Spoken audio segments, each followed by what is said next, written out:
Hello, everybody. Welcome to the As You Are podcast. My name is Leslie Vandergenst. I'm the founder of Enso Coaching and Consulting, and I'm here with Libby Detling, one of our coaches.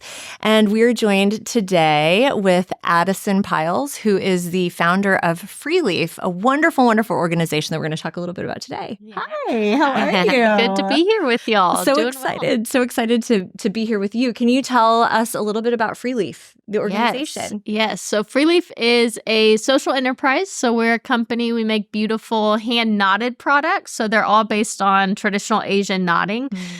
We do mostly home decor, bowls, planters, trivets, a few earrings, which probably can't see, but on brand. a few jewelry items. But what makes us really special is that all of our products are handmade by survivors of trafficking and exploitation that we employ.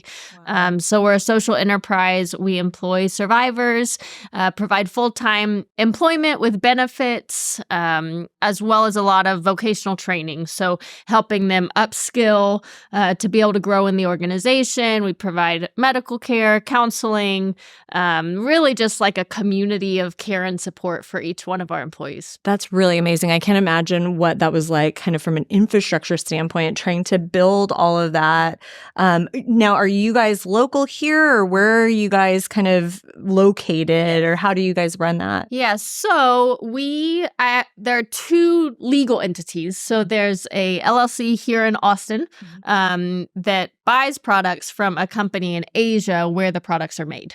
So I was living overseas in Asia, and together with a local woman, we started this company because we knew there was the issue of young women who had been exploited, trafficked, and abused. They wanted to get out, but the primary thing that kept them stuck in these abusive relationships was that they didn't have viable opportunities for employment. And they didn't feel like, for whatever reason, whether it's low education, trauma, fear, like they didn't feel like they could get a job in, the normal marketplace. Yeah. And so, we decided to start a company. And so I own both of those entities, the company in Asia and the company here in the U.S. That's amazing. Okay, so it's an international company where you are employing these amazing women, and you're also providing them so much more. Can you talk a little bit about the infrastructure and building that, and how you kind of came about each of these areas to support them in? Yeah, I mean, really, it started more from like just a desire to help individuals. So the business was like the mechanism to do that. I never thought I would start a business. I had no idea how to start a business, no idea how to make a product and manufacture and source and ship and build a website, like all of these things. Yeah. So I mean, we started with no infrastructure. Right. We had, so it was me and my co-founder, her name is Lenore. And then we had this one woman who had been stuck in an abusive and exploitative relationship and wanted to leave. And so it was the three of us that started this company. And we sat around this tiny little office table. Oh my gosh. And thought well, what are we going to make? What are we going to do? What are you good at? Hey, let's figure it out. Yeah. And so, we were in Asia, and knots hold a lot of traditional value, like for blessing, good fortune, well wishes. So whether it's, when someone gets married or celebrating the new year, they hang knots a lot on the wall. And they're really beautiful, but they're very traditional. There aren't necessarily very modern applications of it. And so we thought, hey, what can we do with this to make it a more modern take, still tied to the tradition here? And we watched some YouTube videos and I love it. started trying. Any great business is made. I love it. That's amazing. Yeah. So, I mean, infrastructure has been just a process of we started by figuring out how to make a product. And then every step of the way, all right, guess we need to figure out how to source materials. Yeah. Okay, now we have a product. How are we going to sell it? Really just learning it as we go. And then providing the holistic care that our employees needed has also been a process of, there are basics we're going to provide health care to all of our employees. We're going to provide maternity leave and, a living wage and all of these things. But then beyond that, what are the needs that we're seeing and what are we able or willing to like try to help provide, right?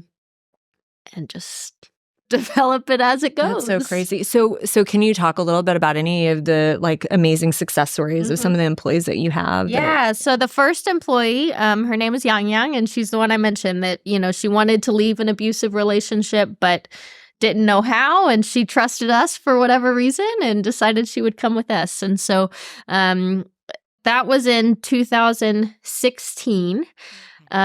She had, no high school education, was in this abusive relationship. She later had a child with that man. She, when she came, she was very insecure, wasn't sure what she had to offer. And then over time, she was really the one that like had a knack for making the products. Wow. And so she realized like, wow, I can make things that are really beautiful. And so she became the production manager.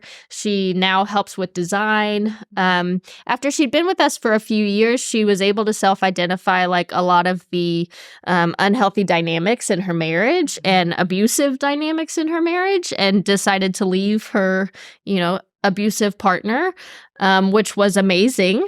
Yeah. But then she was a single mom with a lot of debt that he had taken out in her name, and, so many personal challenges. But today, so she's been with us for 6 years. She's an amazing mother. She has full custody of her child. She got the equivalence of her GED last year. She's now getting an associate's degree. She's the production manager. She is designing a lot of products. So she's, one of the biggest leaders in our company. Yeah. And that's our heart, where we want people to come, and whether you stay with us for, a month and it's just a transitional phase into what you want to do, or if you want this to be your lifetime career, we want to help you build the skills to, grow, and then be able to, if and whenever you leave, get, a better job than you could have when you came. Oh my gosh. That's amazing. And what does that do for the culture of Freeleaf, of people that are coming on and seeing people have success and moving on to maybe coming on with certain skills, but gaining more skills throughout their time there? Just that's an amazing experience, and what a great culture that you've created. Yeah, and it is. It's neat to then for them to, our employees to have their own like community and be able to encourage each other. Support each other. Hey, I was there. Yeah. And let's figure out like, we can figure this out. Here's the potential. It's not just because you're here doesn't mean you're going to be here for forever, which is just, same as, these women that have come out are they're survivors. Just because you're here now doesn't mean that that's it forever. Right. Absolutely. Yeah. I love that. I love that. So what about the significance of the knotting? You kind of mentioned that this was something that was very specific in Asian culture. Is there like more to that story around like what did the knots mean, and like what does it mean that these women are doing it with their hands and all of that? Yeah. Each of the knots just does carry that blessing. And so really common for weddings or birthdays or the new year, and a gift of blessing to the individual, well wishes, good fortune. And so we love the idea of bringing that into homes, in our home decor. And not only is it like an image that carries blessing, but it's made by hands in a like ethical way that is really empowering individuals. So, who made it, and the meaning behind it, and that's the kind of like energy and that you're bringing into your home. And I think that's just really special. Oh my gosh. Okay, so in this process of kind of, you've determined what the product is going to be, you've engaged with these people that need work and they need this growth, and so that's such a huge part of building this business. What have you, as kind of the leader, as the CEO, the founder of this organization, what have you learned about, I would say, yourself first? Like, what have you learned about yourself through this process? Yeah. A lot of things, both positive and negative, perhaps. Yeah, that's good. That's the good stuff. I have learned that I I'm an Enneagram 8. Mhm. Oh, mhm. I'm always fighting or pushing or like for what's next, what's better, what needs to be done. I never give up for better or worse. Yeah. I'm just really resilient. And so I think that is beautiful. And I think that it can just create this like burnout Mm. Yeah. culture of like, we have to do it and no matter what it takes. And even if things are falling apart, we're going to keep going. And so I think there's both a like honoring that Mhm. and being grateful for it Mhm. and like, yeah, I don't give up. And that's really positive. And like a truth telling almost of Mm. like, hey, if things aren't working, let's talk about it. Yeah. Let's figure out what's not working. We might need to shift some things around. And I don't think we'll ever give up doing what we're doing, Right. but you can't just keep banging your head against a wall Right. Mm. and not, change course when needed. Yeah. Yeah.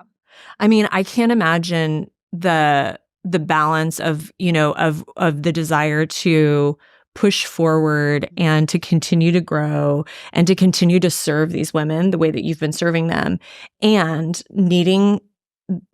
having the awareness of where these women are right now, Mhm. that necessity for presence of they have been through so much in their past historically, and for them to be in a place where they're safe, where they're growing, where they're learning is, I wouldn't say enough, but it's such a journey, and has brought them to such a place where the environment that they need may just be about presence. Right. It's something.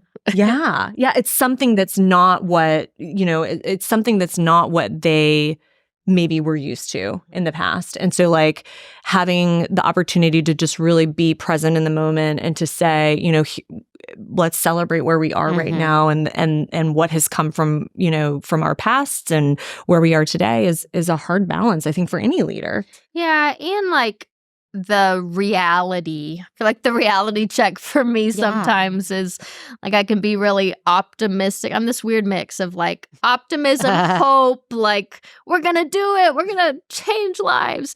And like, yeah, but there's a whole lot of stuff that needs to happen and like the realist. And I think that balancing those for me can be tricky. Yeah. But we are a business. Yeah. You have to make money to employ people. 100%. And so like that tension of we want to help all these people, we want to employ more, we want to provide more services, and hey, reality check, we don't have the sales to support that kind of growth. So Right. how That do was going to we be like my bring them question of both? how you balance that. I mean, Yeah. being responsible and over these women that have trauma and they're survivors, but also you have to make money. How do you build that? How do you build your team with that in mind? Yeah. So a few things. I mean, I think working with partners. Mhm. So when we can find whether that's counselors to provide counseling or different schools that provide like vocational training, or trying to not do everything in house because we don't want to be the end all be all for anybody. Like Yeah. we want to help them build like more vast support networks. So trying to do that so that we don't have to do it all. And then, gosh, having enough people Mhm. is valuable, but we're also like a cash-strapped small business. Yeah. And so we can't always just hire somebody else Yeah. to do like a specialized thing. I think I often envy large companies where there's like, oh, this one person that does all the data, and this is our SEO person that does the SEO, Yeah. and this is so-and-so. And I'm like, well, I don't That's know any of it, but I'm doing it. Yeah. And Right. like trying to, I don't know, Balance all figure those. that Yeah. out. Yeah. And but I do think that sustainability is one of our core values, and one of my core values may be tied to that comment earlier about like I tend to push so hard that I feel in myself a burnout. And it's like trying to counteract that of how do we build something that can actually be sustainable. And so lost my train of thought. But people. Yes. People. Knowing that I cannot do it on my own. Yeah. And so I do think bringing the right people on is, for whatever reason, something I'm really good at. And I can like find somebody, bring them on, and then we work collaboratively. So my leadership style is definitely not like overbearing, but working alongside people and helping them succeed and be a leader with me. So I think about my co-founder, Lenore. We started the company in 2016. I was living in Asia at the time. My husband was also running a business there. We thought we'd be there for, maybe not forever, but for a long time. We had been there for about 10 years, and then COVID hit in the beginning of 2020. Right. And as like borders were closing and things were getting serious, my husband and I thought, hey, let's go home for like 3 weeks while this all blows over. And so I packed up. We packed up like 2 suitcases and our little 1-year-old, and we left thinking we'd be back 3 weeks later. Oh my gosh. And then flights were canceled, and that became impossible. We never went back. Yeah. And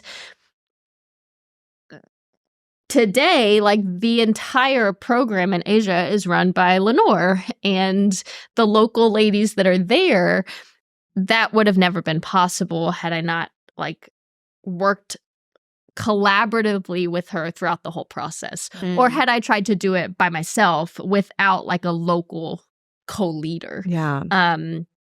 And so that's always been my dream, is to build something. Like I was living in a foreign country. I knew I probably wouldn't be there forever and ever. So to build something that would be sustainable without me. But I definitely didn't expect to step out when I did. Right. And, I'm really proud that now it's been, almost 4 years since I left. Oh my gosh. And we're still around. Yeah. We're still in Austin. Been running. I'm here, and I am able to. I have a call with Lenore every Tuesday night, and just talk to her, and we're still able to manage it from other sides of the world. That's amazing. Yeah. So just going back to, I want to talk about a couple of things, because you just talked about, you have a husband who runs a business, you have a son, you have another baby. Yes. Yeah. 2 babies. 2 babies. You're running this program that is, can be like taxing emotionally, and driving a business to profitability, but also like needing to support the staff. What does that look like for you from a self-care standpoint? Like, how do you manage being okay here so that you can be a mom and a CEO and a caretaker and a wife and all of those things? Yeah. That's probably the golden question for all of us, right? Right. I mean, I think it's really hard. Yeah. Honestly, I have 2 boys. They're 5 and 3. They're a mess. The 5-year-old just started kindergarten, which has been a bit of a struggle. Right. And, right. My husband, he does run an e-commerce company, and so we both have like full workloads, and we both engage with like the manufacturing side on the other side of the world. So we're both doing evening and morning calls, and and it's hard. I think that for me, one thing I really value and that does help me is trying to be really present in whatever moment I'm in at that time. So if I am at my office and I have 2 hours, like I've got my to-do list and I'm going to focus in on that for those 2 hours. Yeah. If I'm in a team meeting, I'm going to pause and like engage with the person I'm talking to and be really present in that. If I'm home with my kids, like I try to let, the work stuff take a back seat, and I just really engage with the kids. And so sometimes that can make it feel really siloed.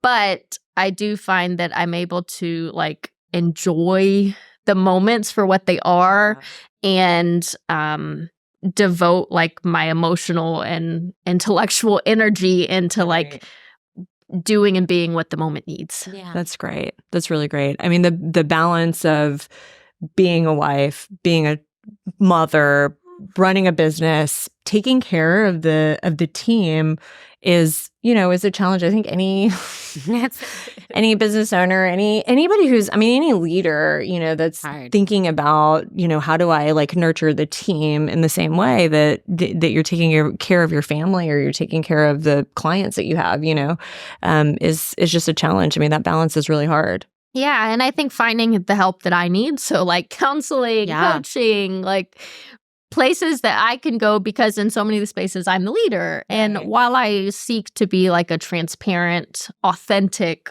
leader, I can't dump everything on a staff or employee. Like, I don't know if we're going to make payroll next month.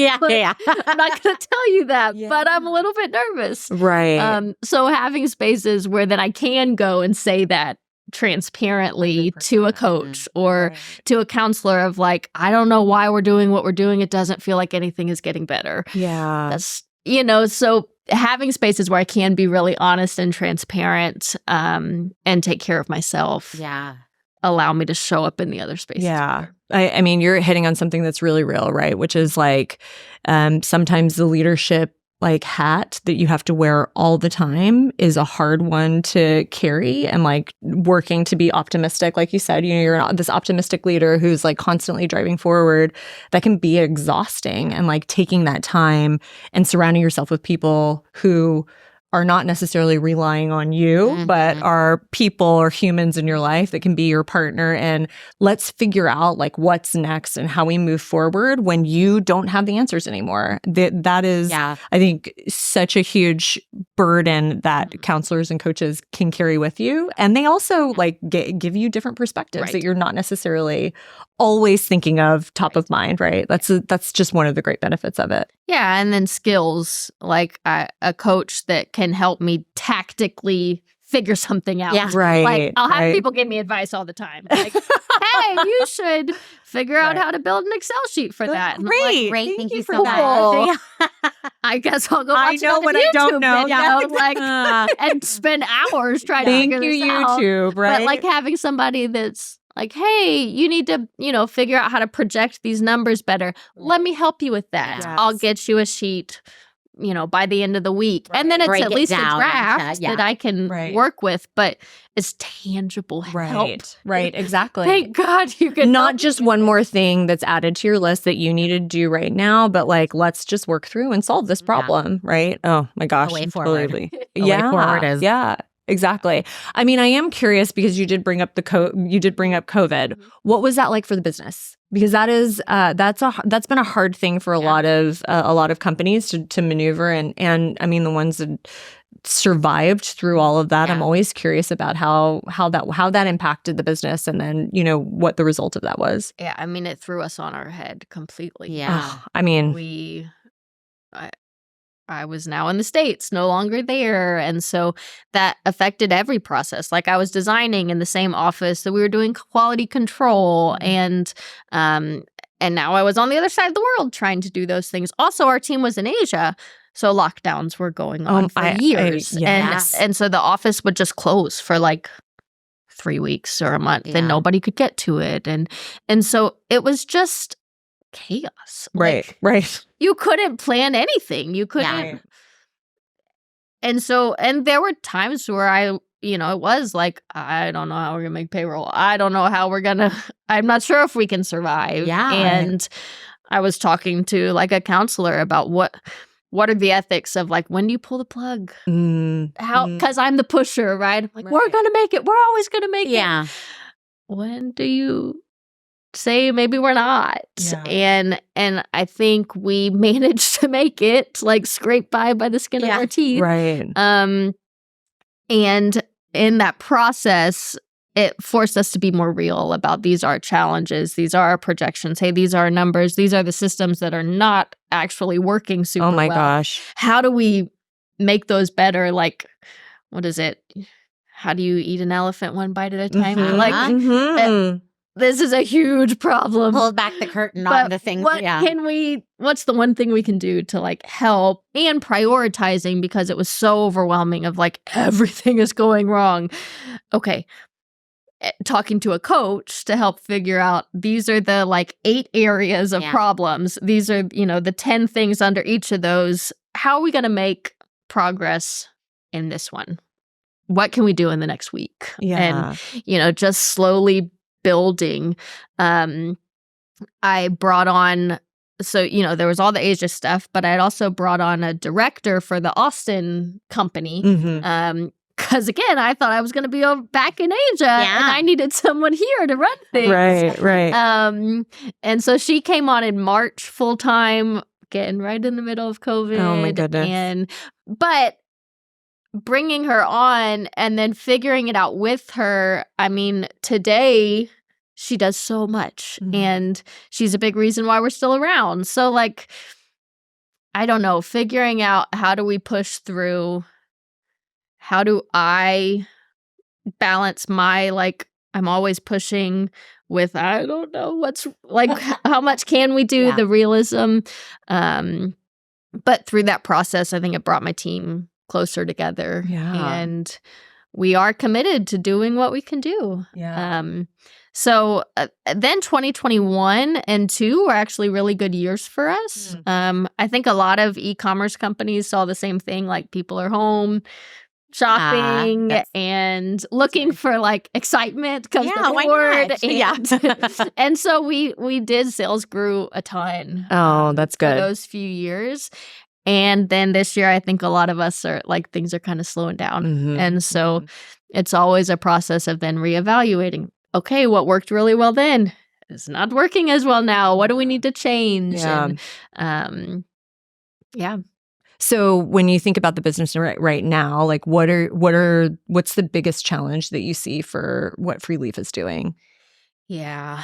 I think I mentioned earlier the reality of like being such a small team that everybody's doing so many things, and there's always so many more things that can be done. And so like prioritizing and narrowing in, and it feels like, how do you prioritize when everything is done, right? Yeah, exactly. Like, okay, what can we actually do? And let's try it, right? And see where it goes.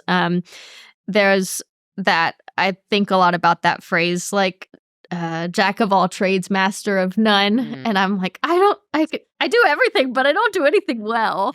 But did you know that there's a second half of that phrase that is often dropped off? The full phrase is jack of all trades, master of none. But a jack of all trades is better than none? Oh no, now I messed it up. I'm hearing it. I'm hearing it. Like it's a master of something. Yeah, like at least you're doing something and moving forward. Yeah. And so you can do a lot of things. Maybe you're not the top expert on any of them, but you are doing them, and like it's actually better to be well-rounded and like be able to do a lot of things. Right. Well, and I think it's so paramount. You had mentioned like big companies that have, these narrow focuses, or individuals with expertise, they can do that because they're larger organizations. Their products need to have those types of experts. When you're a small business, you've got to be scrappy. You've got to be a problem solver. You've got to be willing to do whatever needs to be done. Be able to pivot when, a pandemic hits. You don't get to lay off cash reserves 100%. to like rely on. Yeah, right. Like, we got to make this last, or we're out of business. Right, exactly. And so there's always a balance. If you've got a large company, you've got multiple people, you've got areas of expertise. That's great. You can be a master of one, right? But then, on the flip side of it, these small businesses need to have people who are problem solvers and can jump in whenever chaos ensues, which happens on the daily. But I think there's something to be said though for when you are a small business, building your team with these people that are scrappy, like you said, and willing to dig in and do whatever needs to be done. And in situations like a pandemic, you're able to, you get closer and stronger because everyone is moving towards the same goal, whereas Right. somewhere where you're a master of one, well, if they don't need what you're good at, Right. Yeah. or You that's have no not a job. need, then right. there's no job and you're done. Yeah. And so I think that's such a strong team, and that's such an amazing way to be able to build your team. Yeah. And my team, I think because we're all aligned on this deeper mission Mhm. and values and goal of like seeing women experience freedom, that's like really ties us together. Yeah. And we're more like a family. We've experienced trauma together. Oh my We've gosh. like cried with each other. And so we're really connected. Mhm. It's not just a job you show up to. Oh, And 100%. if, Yeah. things aren't great, like, all right, I'm out of here. They're not paying me enough. I'm out of here. Like, Yeah. Right. and so there's this rich community Yeah. and collaboration. Oh, that's amazing. Can you talk a little bit more about the culture and what your intention is around building that with the women who are working there, but also people that you're bringing in that maybe haven't experienced that trauma? What does that look like for you? Yeah, I think across the board, like some of the core values of like sustainability and Mhm. dignity, Mm. and we want to treat individuals with dignity no matter where you are. Mhm. And that goes through every aspect of the business, like suppliers and buyers Mhm. and employees, both those that have experienced trauma and like those that haven't, that are coming in to do a more technical skill or Mhm. something. Like, we want to embody this hopeful, like, culture of honoring each other Mm. and wanting each other to be able to grow. Yeah. So I don't see myself as like, there can be in the social enterprise space or nonprofit space like a lot of saviorism of, I'm going to come in and build this structure Right. and Right. rescue everybody out. And I think there's a real humility that sometimes has come from falling flat on my face in front of everybody of like, wow, I don't have all the answers, Mhm. and we are really a team. And I learned from you just as much as you learned from me. Like, really, the amazing survivors we've been able to employ, like, I have learned so much from them. Oh my gosh. They are tenacious and scrappy and making it work. Many of them are single mothers. Oh my gosh. And I admire them so much. I learned from them, and then they learned from me too. And so just a culture of like, we're in this together. I honor you, you honor me. Let's do the best that we can, and make something beautiful together. I love that. It's really interesting because you hear these companies, they talk about we're like a family, and you're like, Normally that's like a yeah. Libby's red flag. That's Anytime yes. somebody says we're a family, and then she says no, Yeah. right? And I think the difference is, some of these organizations that are really 100% driven by, profit and execution. It is a business. Yeah. There's nothing wrong with being an organization that says we have to accomplish X goal or X sales number by X date. That has to happen. That is the necessity of it. Right. The word or the term family or culture gets kind of brought into some of those kind of high stress environments. And it's like that doesn't resonate, because you wouldn't, like, if you had little brother Timmy who, has dyslexia, we don't say, hey, little brother Timmy, like, you're no longer a part of this family. And what I hear that you're doing that's different is that you're providing so much more than just a job, and you're doing so much more than selling a product. But it is about these women having a full holistic life where you're training them and educating them and taking them on a journey to go from point A to point B, whatever that looks like for them specifically. It's not your agenda. Right. It is 100% their agenda. And that is, I believe, family. Yeah. Yes. Very Yes. different, right? Yeah. Yeah. And I think the red flag can sometimes be like this family term. And again, I see this in social enterprise and nonprofit spaces of like, we are a family dedicated to this mission. And you might be exploited or hurt in the process, but we're going to accomplish X, Y, and Z, because that matters more than you as my staff. Yeah. And so, like, whether that's staff that have not experienced exploitation, it's like, I'm going to bring you on, I'm going to pay you way less than you should get paid. I'm not going to give you any benefits. I'm going to work you, to way the bone. too much, burn you out. But our mission is worth it. And if you're dedicated, you're going to be in because we're a family and we're doing this together. Right. And that can be exploitative of like the people, adjacent to me. And so when I see it as like we're a family and we're going to honor everybody. Yeah. And that includes myself. Right. That includes my teammate that is my co-leader. Like, we all have to be sustainable. Yeah. We all have to do what's best for us and our families. And yes, we're aiming for this goal together. We're like moving in the same direction, but I don't want to exploit you in the process of achieving everyone's the goal. Path looks different. Yeah, the end doesn't justify the means. Right. And so just bringing that culture and core values into like every relationship 100%. And interaction. Yeah. And I think you have to be really clear about what your mission and your values are in order to make a statement like, we're a family. Because again, what you're doing is very different than what a for-profit /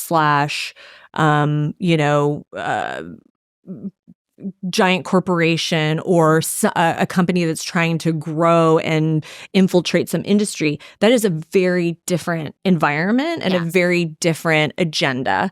And I think that the thing that's so clear is that you're clear on the mission, you're clear on the vision, you're clear on what the purpose of the business is. And so you can eloquently state what the team looks like and how you're going to contribute to the team and what growth is going to look like. Whereas, again, flippantly throwing around the word family is unfair and not reflective of what the actual business is. And a big company, we're family, meaning like we're going to have a potluck and bring your best bring your favorite dish. We're family. Right, exactly. That's a hard thing about business is getting really clear on that. You can't be all, right? But being really purposeful about like where you want to put your energy as a founder and, as you're building this business is critical. Yeah. And I think sustainability plays a big role in that too, because like we have a team. I have amazing leaders that I rely on that, have brought so much to the table, have built so many different programs and like aspects of the business. And I don't want them to feel like everything rides on you. I don't want to feel like everything rides on me. Yeah. And I want to create something that if I had to step away, if I had to say, hey, my kid's really struggling in school, I need to step back to be a better mom. I want to be able to do that. Right. And I want to have built a company that could replace me and that could keep going. And I want that for every one of our team leaders. And so sustainability, how do we build something and like truly rely on each other to, act responsibly and use your gifts and build something up, but also not bear the weight of that all on your shoulders. And for everybody to have the freedom to say, I'm here because I want to be here. If there was a day when this was no longer working for me, I could step away and that would be okay. Yeah. Oof, that's hard to do. Yeah. Exactly. It's your baby. It's really hard. So what's next? I mean, when you're thinking about the future of Freeleaf and like what vision do you have for the next maybe 5 years, 3 years? Yeah. So we, I mentioned some of the 2021. Well, 2020 was like, everything's falling apart. We're going to make it. Okay, pull it together. Like 2021 was, hey, I think we're going to make it. And then we saw a boom and really increased wholesale sales. Earlier this year, we were on Good Morning America. Oh my gosh. Yeah. And it's amazing. They're like Deals and Steals program. And so we sold like $40,000 in a day. And oh my goodness. Really just elevated things. And then, later on this year has been a bit of a fall from that, just as both retail and wholesale, like the sales just haven't been as good. And so I think for us, trying to build, again, sustainability and like a balance of retail purchases, obviously, like cost margins are much higher on a retail purchase versus wholesale. But because we are a social enterprise, we have employees that we are providing full-time employment for. We have like a double bottom, kind of triple bottom line of like, we need to make money as a business so that we can keep going.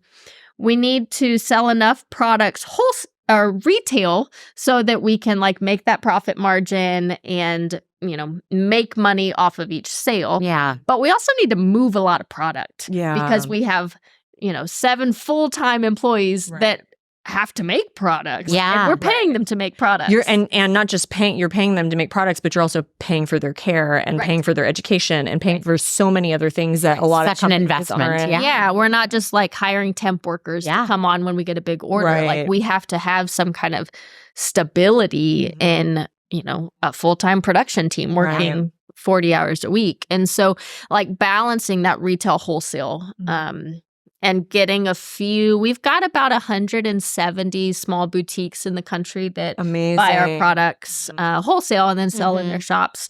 But they're pretty small boutiques, and we would love to get into like more of the mid-size market. We were working with World Market or you know other stores that would buy at a larger volume. Yeah. And then that would give our team like more work to do. Yeah. And, you know, then we can work on retail and things like that. So just kind of getting a better balance. The e-commerce, like SEO and all of that is just so hard. It's so hard. We're trying to Yeah. figure out, like we have this one person that's helping us now and, you know, trying to figure out what can we do because we're not the experts and we can't Right. afford like the top person that's going to come in and, you know, revolutionize it. But Unless there's somebody out there listening that Yeah, wants to yeah, volunteer. right. Wants to Is volunteer there an for our- SEO guru to that help wants employ to? survivors of trafficking. That's right. But yeah, really trying to build up our online retail presence while simultaneously, like, hopefully reaching out to kind of these bigger mid-size, like, wholesale buyers so that we can get a better balance of that. Yeah, that's awesome. Okay, so if people out there wanted to learn a little bit more about Freeleaf, speaking of retail, if they need to purchase anything, Yes, you've got time. yeah, For the holiday. That's where right. can they learn? Yeah, so we're online at freeleafltd.com. That's where you can buy all of our products. They are great gifts that carry a lot of meaning, well wishes, tradition. And you can just know that, like, every purchase, I don't like to harp on this because it can be a little bit guilty, but, like, really everything you buy is made by someone. And the sad reality is a lot of things that you buy are made by people working in unethical conditions. And, like, so everything you buy has a potential to, like, bring life and value to the people that are making it. And so, yeah, buying Freeleaf products is a great way to do that and to feel good about every purchase. We're also on social media at Freeleaf Ltd. And yeah. I love it. Could you imagine? I mean, the story that you can tell when you're giving somebody a gift from know. Freeleaf Yeah. is just a beautiful conversation starter beyond just, here's another trinket that's going to get lost That in the is gonna mold, be- yeah. right? Yeah. So, okay, go shopping at Freeleaf. And thank you so much, Adisyn, for joining us. This was so much fun and so insightful. And, you know, just I love the way that you are leading and bringing this, you know, new way of thinking about business. And the people that you, add to your team. Yeah. And just, it's more than just a... It's more than just a business. Yeah, Yeah. exactly. So thank you guys for joining us. And as always, come as you are.